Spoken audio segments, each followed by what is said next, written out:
Everybody back for another episode. So we left off last time with the work on the heater box, and we're going to take a look at getting the exhaust and the shifting linkage done on the driver's side. So let's take a look at what we got. No, you're not bringing home another piece of junk.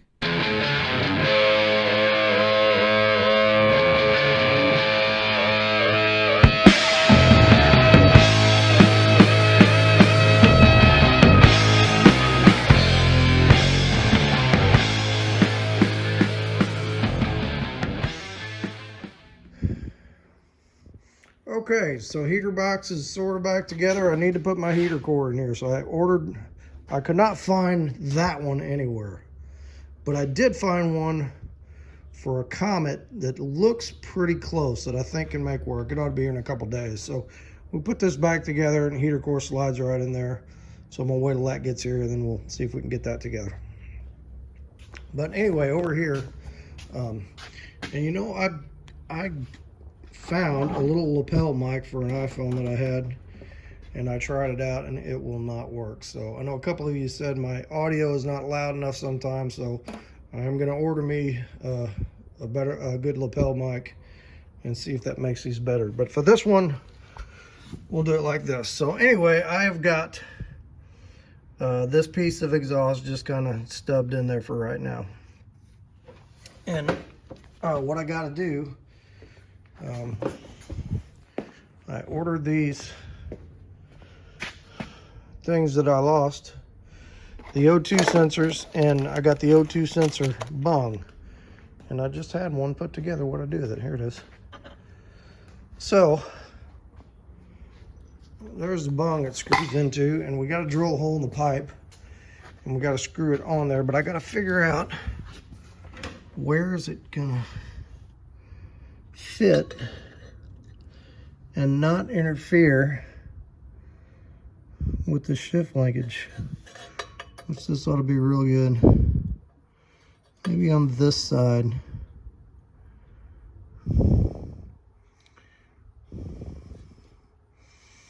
Hard to say. I wonder if you could put them like this. I'm not sure if you can or not.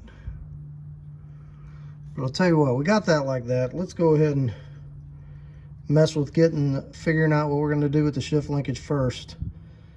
And then with what room is left, we'll figure out where the O2 sensor is going to go. All right, so I got to find a couple of bolts. The steering column's not bolted in. It's got a couple of bolts go down through there. So let me find those, get that bolted in. I've got this in park. And then we're going to figure out where that, how we're going to make that linkage and if we can make it work. So back in just a few. All right, so trying to film this under the car is not working so good. There's just not much room. I can't really get the camera under there. But here's what I got. So this, this was part, and it went like that. That was the part of the column shifter that came off of that when the van was column shifted. So we cut that off there, and I found this little piece of tubing that slides over there real nice. This tubing is actually a piece of 46 Dodge steering column that's hollow, and man, I've used a lot of hunks of that tubing to make stuff. But let me see if I can scooch under there and we'll kind of show you what I got in mind.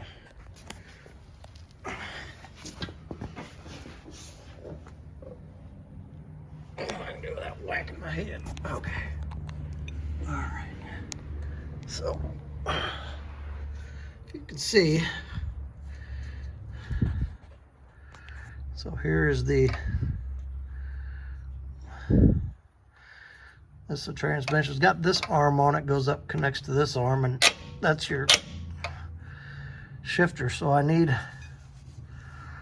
a tab like this that will push that way when I pull the column down. Now if you look up through there, There's the column tab. So I should have just enough room through the exhaust and the frame to come down. So what I'm gonna do is, get this on the wrong end. Hang on a second.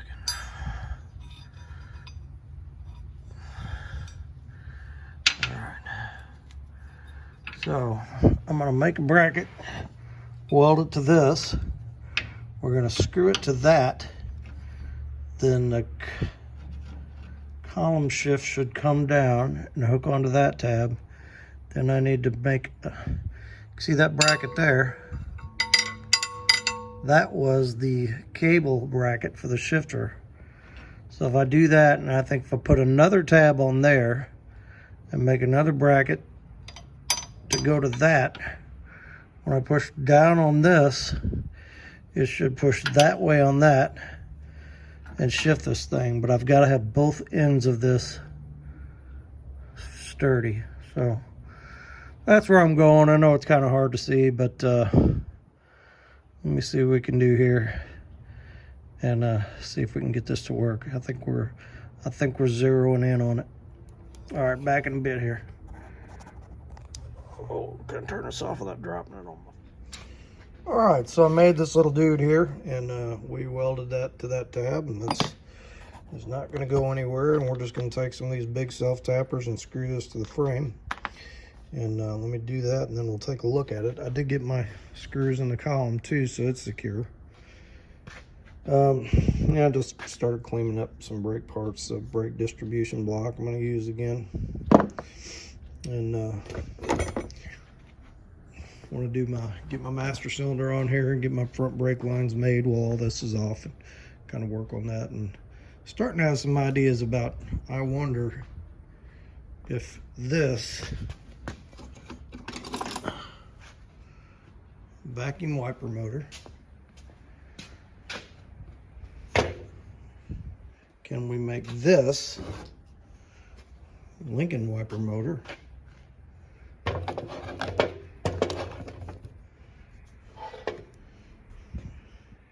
can we make that work?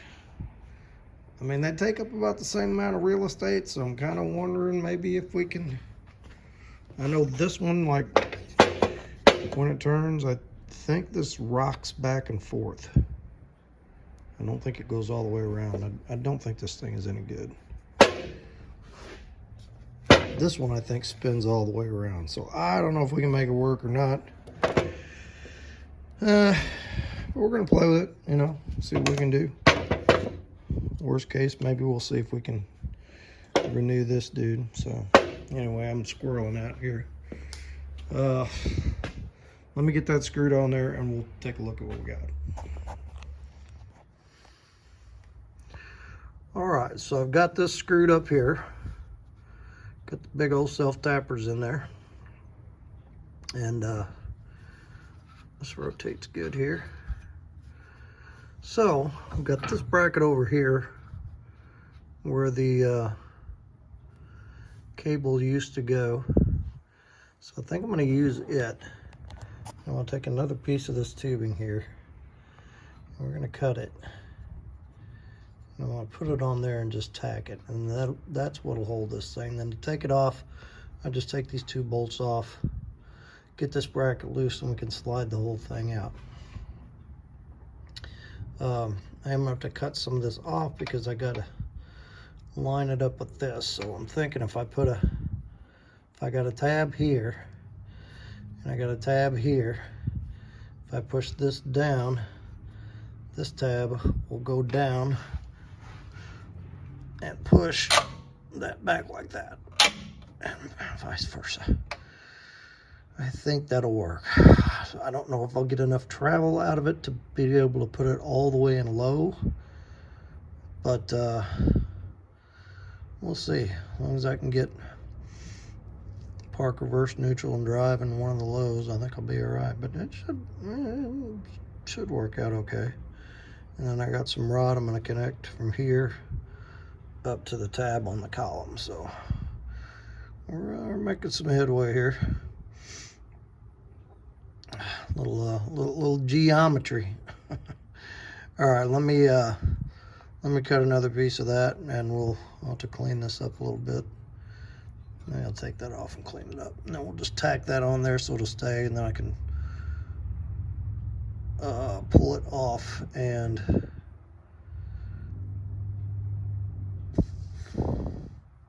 permanently weld it. And then I got to figure out how long my tab needs to be and what that linkage is going to look like.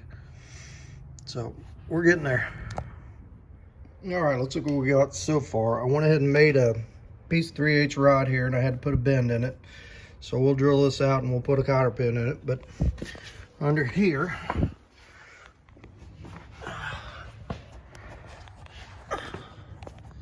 there's our shift rod. And that rod is going to this tab. And then we cut this off and we put another piece of tubing over here for a guide. So this is good and straight. So now what we're going to do, we're going to put a tab up here. And I think what I'm going to do is see if I can get this off and just cut this off and make it longer and join it to a tab back here to give me because I thought about putting a tab and making a piece to go hook up with this piece, but I think we'll just make this one long piece. But no, it worked out good. Plenty of room for the exhaust, as you can see. And then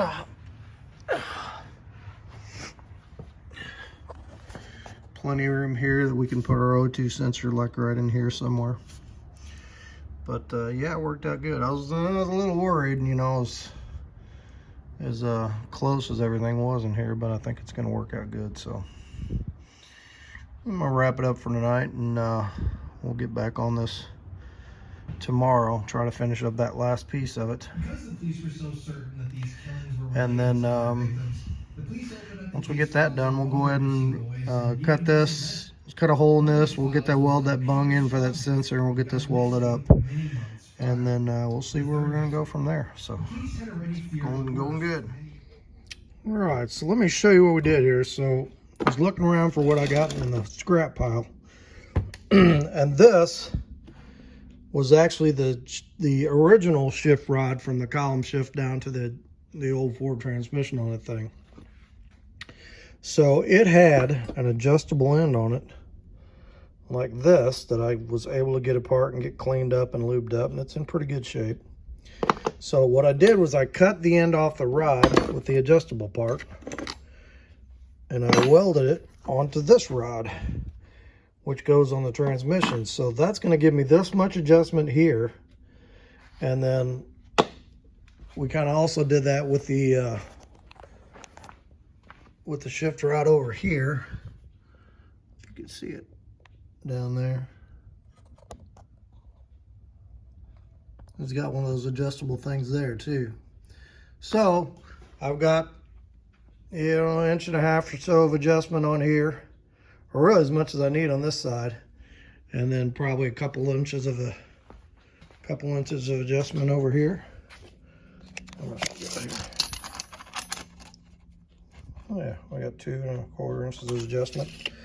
So that should put me in good shape. Now what I got to do is make a tab to come off of that shaft that I can drill a hole and slide this through. And then this guy slides through here. Trying to do it one-handed. That guy slides through there.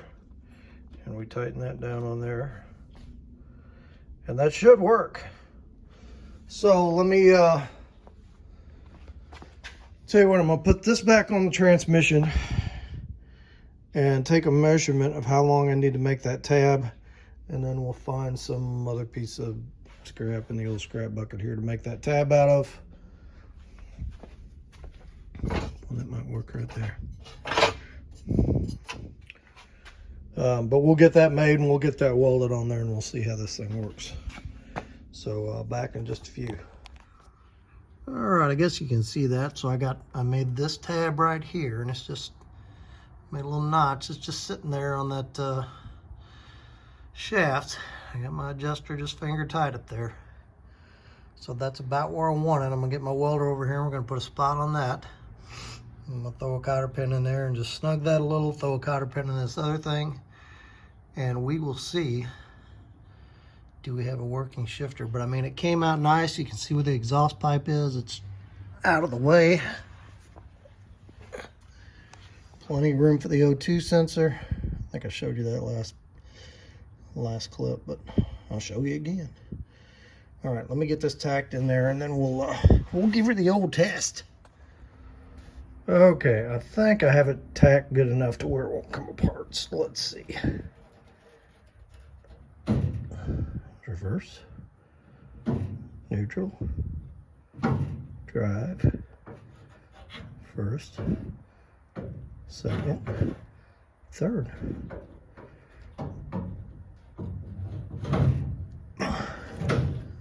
Oh, perfect. Let's see what the clearance is with it all the way down.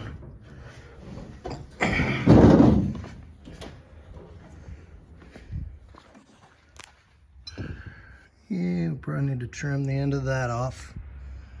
We are good on the exhaust pipe, and we are good down there. Right on. That's perfect. Cool. All right, well, I need to finish welding that.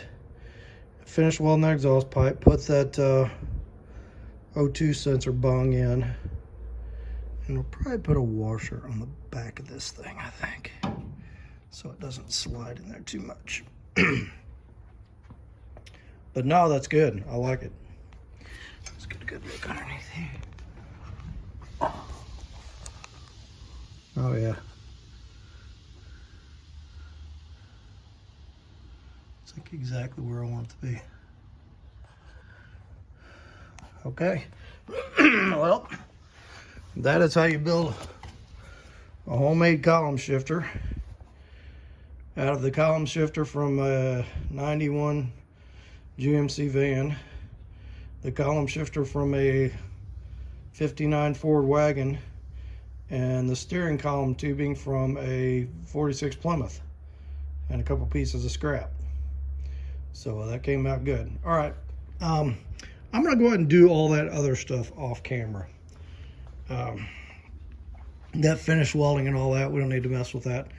Kind of want to show you what I want to do on the next part of this video here. So I've been looking at, I need to get this dash back together, and I've got some parts coming in for the heater and that, so that'll be here in a few days, and we'll pop that back in. What else was I talking? Oh, the master cylinder, I got some parts coming in for that, so I'm going to wait and mounting that. I know I've got plenty of room up here, so that's not a big deal. But we're starting to think about the rest of the dash and gauges.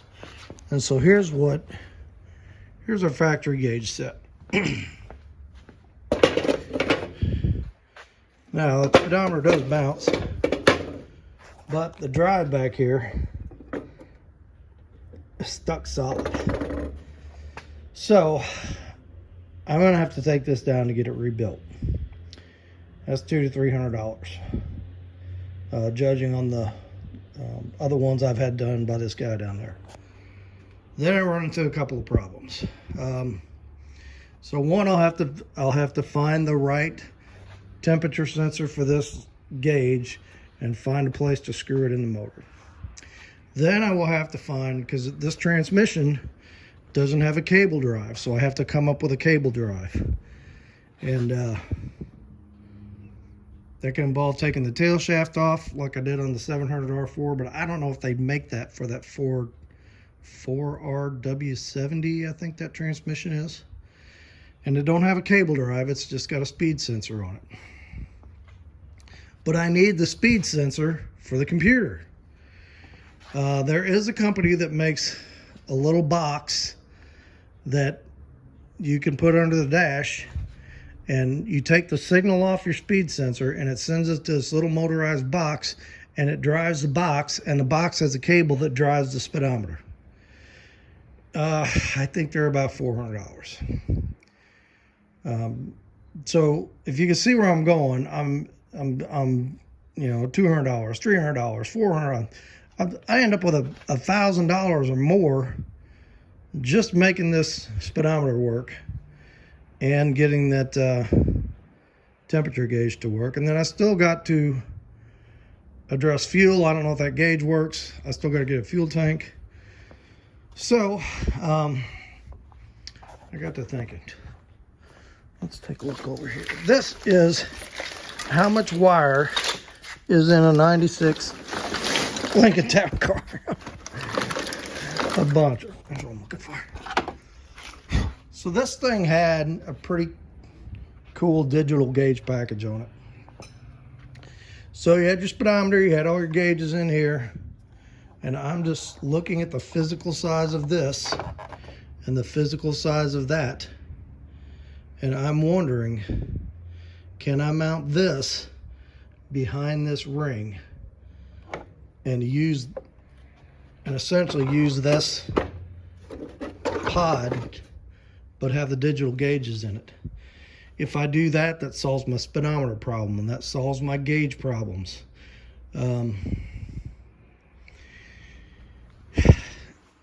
If I would go with, figure out a way to put the Lincoln fuel tank in it, that would solve my fuel problems. I would have my check engine light. There's other lights on there, the traction control, and all those I'm not going to need. But I think that is the route I'm going to try to go, because I know that speedometer is in pretty rough shape. It was full of water and mud. So I could buy another one off eBay, but now I'm buying another speedometer, and I would still send it down to the shop to make sure that it worked, and I'd still have to figure out all these gauges. So I think there's enough real estate in that dash that we can put this in that enclosure, and I'll need to have enough room to get this plug in there. So rather than going on with the rest of this stuff right now, well, we'll finish weld all that and all that stuff, but I think I'm going to kind of start looking at wiring this thing, and I think this is a good place to start, is with this thing. So let's start with the, we've got some Wishbone Ash on the radio. Great stuff. I better turn that off, or they won't let me monetize my video if they hear copyrighted music in the background. Okay, so let me pull that apart and just see if fitment wise what we can do here. All right, so check this out.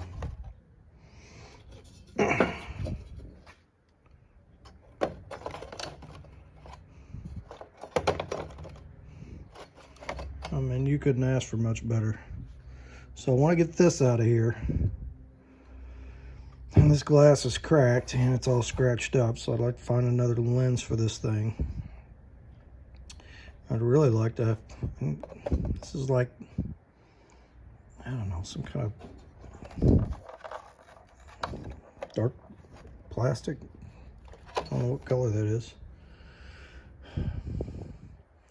But I'd like to get a piece that I could cut for this whole thing and just put behind there. And then just put this behind, maybe sink it back a little bit. But I think that's gonna work. So let me get this thing off of here. And then let's see what's behind there. Sorry I didn't show more of actually welding and building this thing, but there really was no way to get a camera under there and show the process as it was happening. So, but I think you got a pretty good idea where it went. So, all right, let me pull this off here and we'll take a look. All right, so this is what this looks like once we get that lens off of there. There's a lot of stuff in there we're not going to use, like air suspension, trunk, washer fluid. Really nothing over here, unless we were going to use a trip. And the average speed might just work. And the fuel economy might work. But our speedometer's here. Our temperature gauge is here.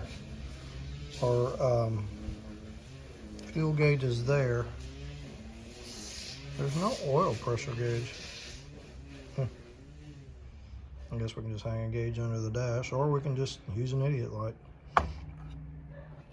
But I need to find out what you call this and where I can get a piece of it instead of just this lens, because I want to get rid of this shifter part. But if you look,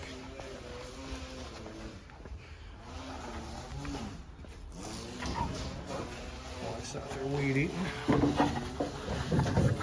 There it is. Plenty of room.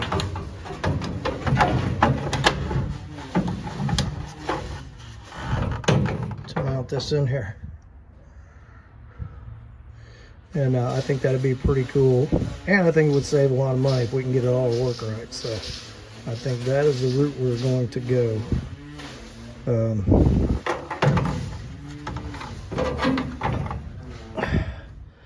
I think what I will do is, instead of mounting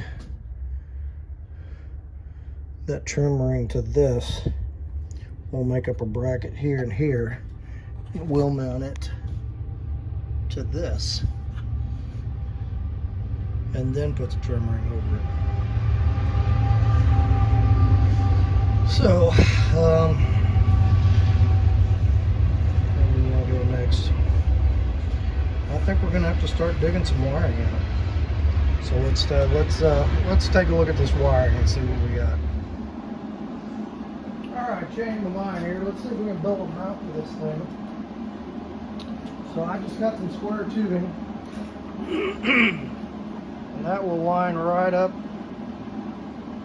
I believe, with these bolt holes. Let's see. Whoops, I'm a little bit off now.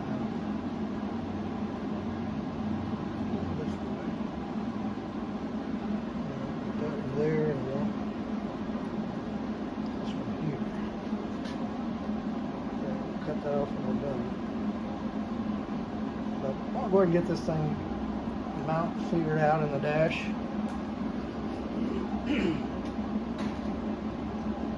I've got one plug in the front of that thing and two plugs in the back, which I think is not going.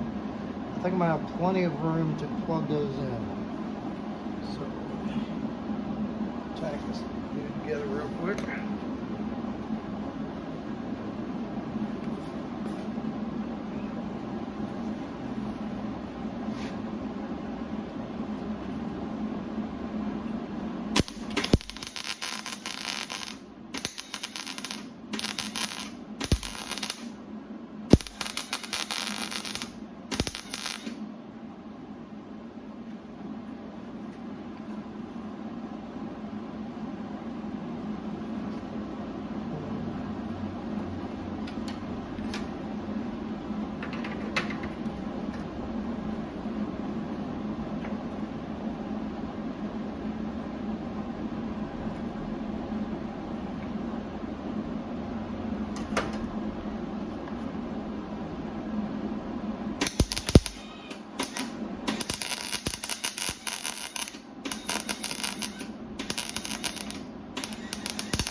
Hot on the speed.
Whack off this little extra on the end, and we'll take another look here.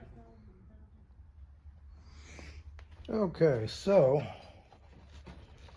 that, we can bolt right to this, and we can go up or down, whatever we need to. So I need to probably make a tab on this thing to where we can screw it to the frame of the steering column mount. And I've got to kind of figure out where it needs to be, and then we should be able to put this in with some self-tappers, and if we need to put some spacers behind it, we can put some spacers behind it. I just can't get it too close. So let me take a look at that and figure out what we're going to weld on here for that, and we'll get that put in there. Alrighty, so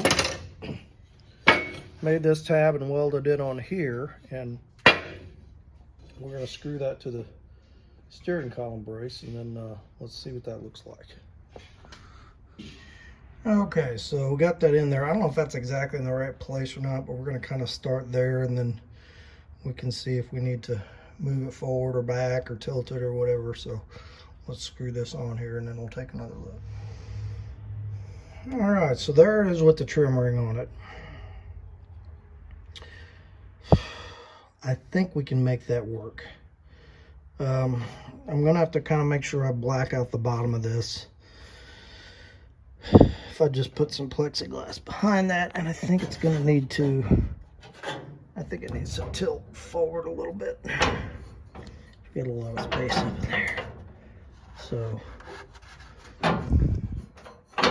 somewhere along those lines. But I think we can make that look pretty good. So let's see.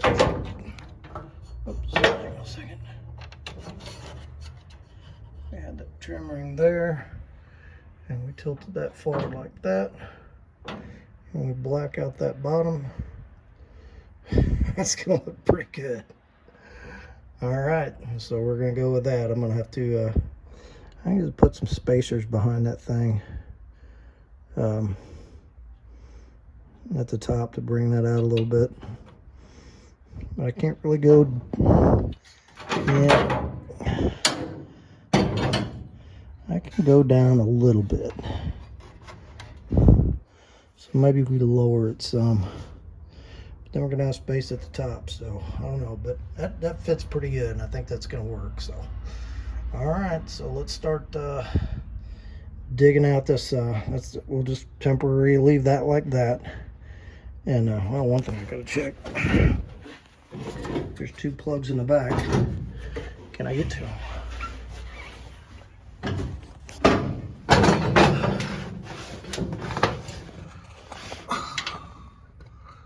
Where are they? Oh yeah. There's plenty of room. Gotta see them over here. Up there. Oh yeah, plenty of room over here. That's gonna work good. All right.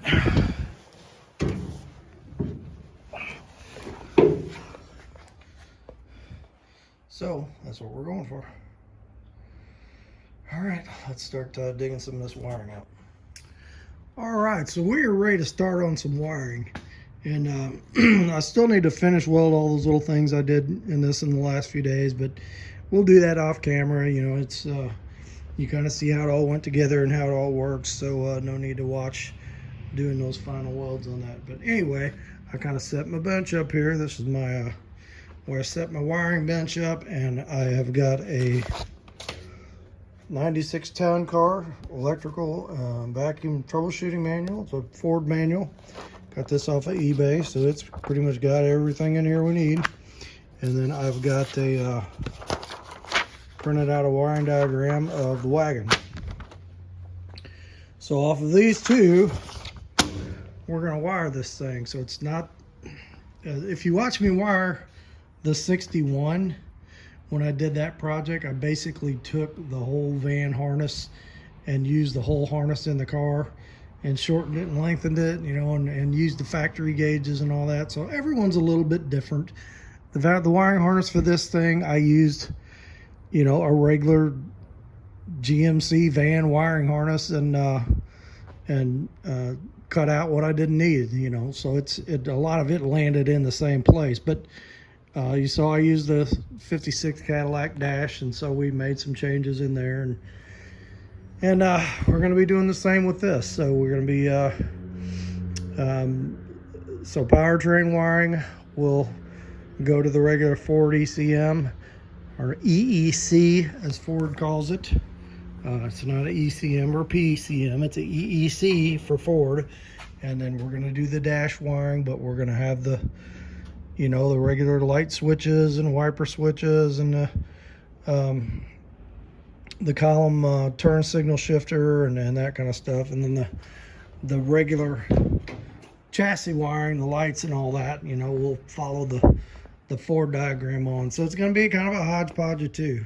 Now, I enjoy wiring. It's one of those things I kind of find relaxing. I mean, that's what I did for a job for many years. I did commercial HVAC work.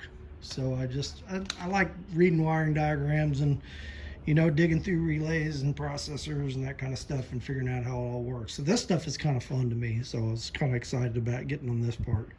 So let's drag this mess out and see where we're going to start here. Right here. It is unbelievable how much wiring is in a Lincoln Town Car. All right. So, I think we're going to start here. I believe this is the engine harness part of it.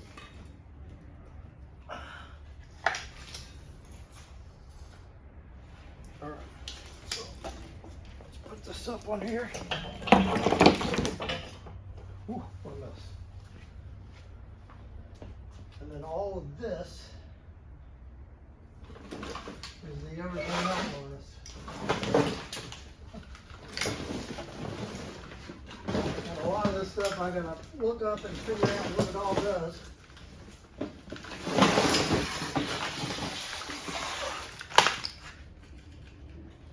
You know, those Lincolns had electronic everything on them. So we're gonna have to do some serious digging. And there's more in here. Oh. I thought I lost that. There it is. Okay, this looks all like light wiring and stuff. We'll hold off on that. Somewhere in here is the ECM plug, the EEC plug. It's right there. Huh. So we're going to have to figure out where that's going to mount, and with the engine harness, and then we're going to have to find those interior plugs for the gauges. Look at here. Fuse boxes. I've got more than enough stuff here to wire this car. So at first I thought we'll buy a street rod wiring harness, kind of wire the chassis, and then do the rest of it with this. But I'm just going to use all this and make it work. Okay, so I'll tell you what here. I'm not going to show all this on camera. Let me go ahead and straighten all this out. Try to figure out where it goes. We'll get it laid on the engine, and then we will go from there. All right, back in a bit. And in the meantime, I don't know if you heard, if there's any old metal fans out there, but the guy that sang for Iron Maiden on the first two albums died today. Can't remember his name, but I was a big Iron Maiden fan back in the day. Some bands I played with, we played some Iron Maiden, so probably surprising coming from a Bible-toting guy, but I did like Iron Maiden. They had some good jams, so I'm gonna turn this off and I'm gonna put on my Spotify Iron Maiden playlist while we work on this. All right, so I got the coil packs bolted on here, cleaned them up. And a thank you to my brother for buying 2 new coil packs for this thing not long before he sold it to me. So that was a nice little investment I don't have to make. But as you can see, the wiring harness laid out, all the injectors plugged in. Pretty much everything landed where it should. I've got a few things that aren't going to be there anymore, like this was a power steering pressure or level sensor, so that's going to go away. That's the oil pressure sensor. You know, this plugs into the harness that the EEC plugs into. This guy I can't remember. I'm going to have to look that up. And this also plugs into that harness. And then you've got EGR here, which we're not going to use. And you've got, this is the fuel evap system. Now, I don't know if I have to have this to run or not. It's over here. You got this evap solenoid, and I think it went to a charcoal canister like they do. And, you know, got some wires. That wire plugs into there. I don't know if I have to have that or not. For now, I'm going to say no. And we'll just, I'm sure once we get this thing going, I'm going to use a tweezer programmer on this thing, which if you look back on old videos of mine, I built a 49 Plymouth and I put a 3.2 Taurus SHO motor with a Ranger 5-speed in it. And I used the older version of the EEC, the EEC4. This is an EEC5, but we used a tweezer to program that thing. And so I called the guy, and he still makes it, and it's going to work on this. So that's what we're going to use. So I imagine once, like the initial thing we're going to do is take the EGR out of it. Security system, I still kind of got some questions on. This is not the PATS security system. Not PATS me, PATS passive anti-theft system. That started in '98 on the Lincoln. So I'm not sure how this one works exactly. I know it had a module in the door, and we got to figure that out.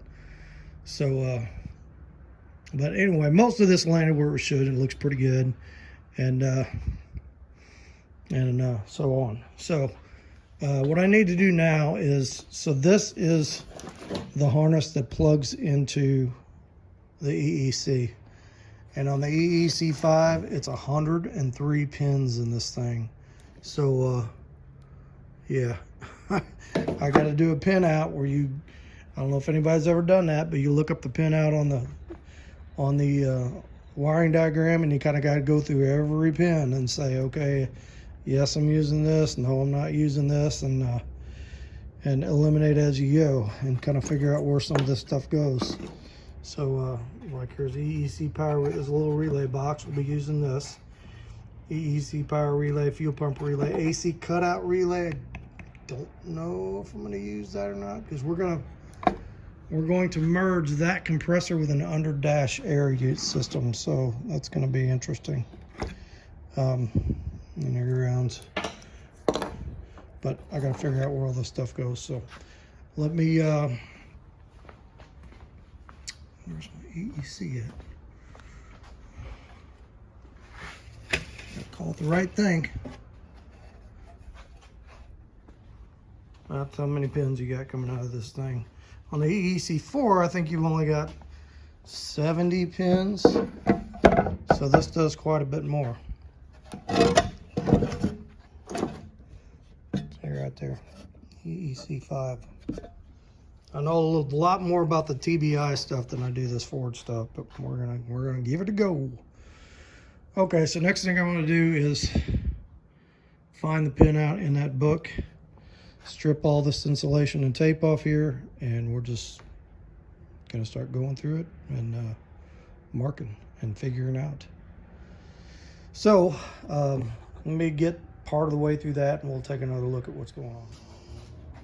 Okay, so we got all this stripped out. And looking at this plug, so you can see it's like a lot of wires that aren't even used.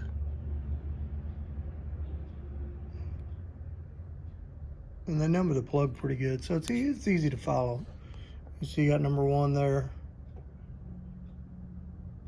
If we get closer, 1 and 13. So, and then you just go over here, and you'll see that. Okay. See, they totally skipped those pins in here. Interesting. But just going through this list, I don't see a whole lot that we're not going to use. There's a few questions. Pin 30 octane adjust. I'm not sure what that is. Speed sensor. Rear oxygen sensors. Now, we are not going to use the rear oxygen sensors. I don't know if I can program those out because we're not going to use cats on it. So I don't know if I can program those out, or there's some dummy sensors you can plug into these things. I'll have to see about that. So we're not going to use that. Mass airflow, transmission fluid temperature. I'll have to see if that's on the gauge package somewhere. I mean, it's there. Might as well use it. Engine coolant temperature, intake, see fuel pump monitor, AC clutch. What else we got? EGR. We're not going to use that. We're going to program the EGR out, so that one can go.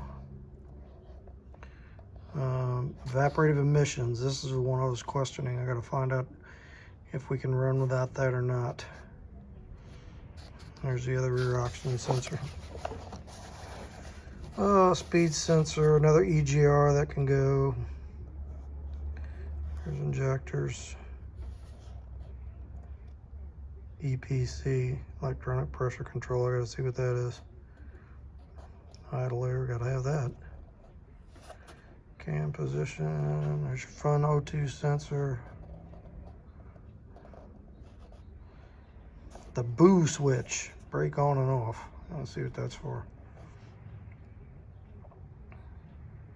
Because I'm planning on using a brake pressure switch. So I don't know if that will work with that, or if you gotta have like a normally open, normally closed mechanical brake switch to make that work. We'll have to see about that. See other oxygen sensors, right front, right rear, left rear, injectors, see, so at all those pins, there's not a whole lot there that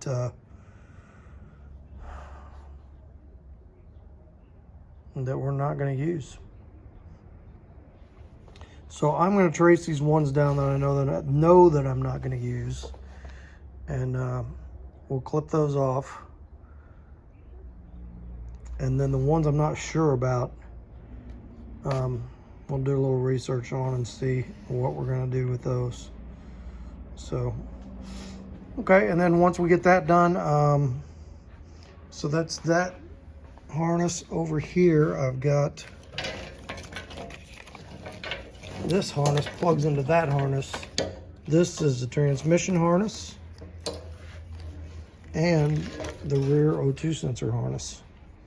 So those will go away. I don't know what the heck that is. It's like it broke off or something.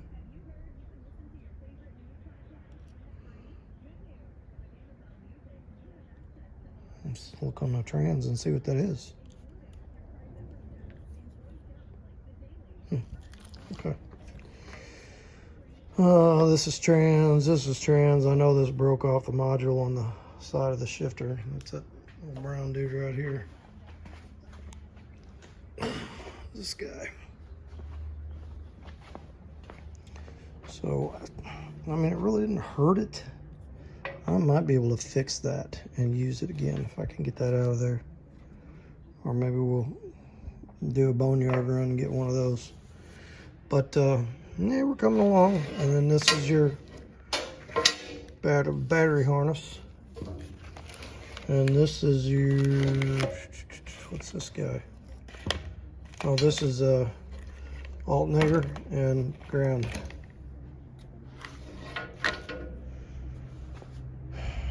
Okay. So anyway, we're coming along here. So let me work on that. Clipping this up, you know, what I need to on this, and we'll check the time on this video. I don't know if we'll do some more on this or not. Once we get this kind of figured out, get this transmission thing kind of figured out, get them plugged in, I need to dig through here and find all the plugs. There's 3 plugs for that gauge package. So I need to find those, any modules that go along with those, and figure out what we're going to do with those. So we're cruising along here. Back in a bit. All right, so I went through and I cut out these ones I was sure of, just these EGR, the EVAP, the EGR. I went ahead and left these rear O2 sensor plugs in here. They're kind of integrated into the trans harness. So I think we'll just unplug these and just kind of tie these back instead of stripping this whole trans harness down, because we're pretty much going to use everything in this trans harness. I got this piece out, and I think I'm going to end up getting a new module for this. And I need to crawl under there. See, this is and figure out what this was. I think this might be part of the speed sensor, because this has got like oil on it. So that was like probably back by the tail shaft. But anyway, so that's all squared away. Everything I know that needs to go bye-bye in this is gone. And I went through the big pile and found the 3 plugs for the gauge package. And we're going to kind of figure out which of those, well, I'll look up in here and we'll figure out which of those wires we're going to need. And so I think that'll be it for this video. Next one, we're going to do some more of this and try to get some more of this lined up. Maybe we'll get the starter to crank and investigate a few of those other things we're not sure about. But anyway, that's where we're at. So we'll get a word from the Lord, and we will catch you on the next one. Hey everybody, thanks for coming along on the video today. So digging into the wiring on this thing, it's pretty challenging. There's a lot of this is more advanced than what I've done before with and even though this is 30 years old, most of what I've done is TBIs, and then like I said, I did an older version of Ford injection. But there's just a lot of stuff in this Lincoln. But we're gonna figure it out. We're gonna figure it out. Thank God for the internet that there's lots of resources on there. But anyway, for message this week, no specific Bible verse. Just wanted to talk a little bit about ministry and about evangelization. And you know, at our church, we have, and I'm sure a lot of other churches do, where they get groups together throughout the year and they will send them out to other states, sometimes to other countries, to help other churches, to help other communities. I'm sure a lot are sending down to the hurricane victims. And if you can participate in that stuff, that's awesome and very rewarding. But there is many evangelical opportunities right within our own community. Sometimes in our families, in our neighbors, right there, people that need to hear about the gospel, and we need to be ready and open to do that. We did our Christian Car Club this year, which never had a big turnout. We did it once a month, but it just seemed like there was always 1 or 2 people trickling in that we had never seen them before. Maybe they weren't attached to another church. Maybe they weren't Christian, but they ended up coming, and we just hung out and made good friends with them, and they would end up coming back. So it's an opportunity. And if you're ready to be obedient, God will put those people in front of you and will equip you to speak to them. So that number one, we just need to be ready to identify those opportunities and the needs and the people right here close to us in our own community. And we have to be ready to influence them in an obedient way without compromising our own beliefs. I think there's a lot of, sadly, there's a lot of churches now and churches in the Bible. If you we were looking back to Revelation this week at some of the churches in Scripture that John was writing to, that they were compromising their beliefs. And I think a lot of times that it's, we got to get more people in here, we got to get more revenue in here. That can be one reason. We just want to be great and wonderful to everybody. And we don't wait on the Lord to bring that growth in the way that He wants to. We just start thinking, how can we do it all? How can we bring those people in?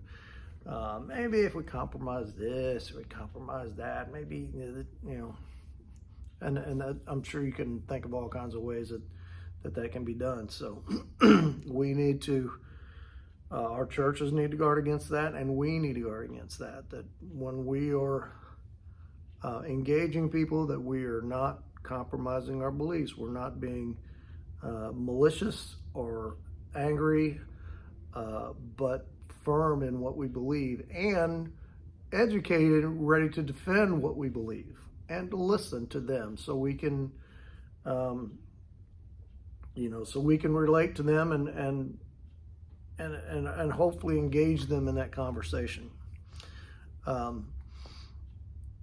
we need to be able to engage them without embracing those kind of things. So we can talk about those things that are going on, maybe in other churches or just in society in general, things that we are accepting now as a society that years ago we would never have accepted, that we know are sinful. But we have to follow the prompting of the Holy Spirit before we engage these people and talk to these people, so that we can be obedient in how we reach them, and not just be aggressive and putting fingers in their faces and that's not going to win anybody for the kingdom. We have to follow the Holy Spirit's way of doing it, and if we ask and are open to receiving that those people and the way He wants us to do that, He will equip us with that. So when we go out, we have to go out with a lot of grace, because we're going to run into a lot of things that are against the Word of God, but also a lot of truth with that grace. And like I said, of our own accord, we can't do that. But by preparing ourselves with spending time in God's Word, with spending time in prayer, with spending time with other Christians, those are the things that will equip us to be able to go out and speak to people and evangelize. And from my own experience, maybe that first time, maybe when you talk to them or I talk to them, it seems like a total bust. They don't want anything to do with it. But you planted a seed, and years later or months later, that seed is going to be an integral part of another seed somebody planted, and another seed somebody else planted. And together, that brings them to the Lord and changes their heart. That's what happened with me. It wasn't one person that ministered to me and then bam, I was done, It was many people over many years accumulating that finally prepared me, and I was ready to turn my life over to Christ. So hope you enjoyed that message. I'm not the most eloquent speaker on that stuff, but I try to be obedient to God and get it out there the way that He wants. And I am sure that if I'm trying to do that the right person out there will hear it and hopefully plant a seed. So let's have a quick word of prayer and we'll be done for today. Father, I just thank you for this, the opportunity to do this channel, everything we do on here and have fun with, and what talents you've given me to be able to work on this old junk, and hopefully people see as we rescue these old cars and restore these old cars and renew these old cars that transfers over, and we can see how we can rescue and restore and renew people for for your kingdom. So we just ask for obedience. We ask for faith, and if all those out there who you are preparing for us to minister to, that you would prepare those hearts, put those opportunities in front of us, and embolden us to speak when the time comes. And we ask this in the precious name of your Son, Jesus. All right, hit like, hit subscribe, leave a comment, get ready to vote in 2 weeks, and we'll catch you on the next one.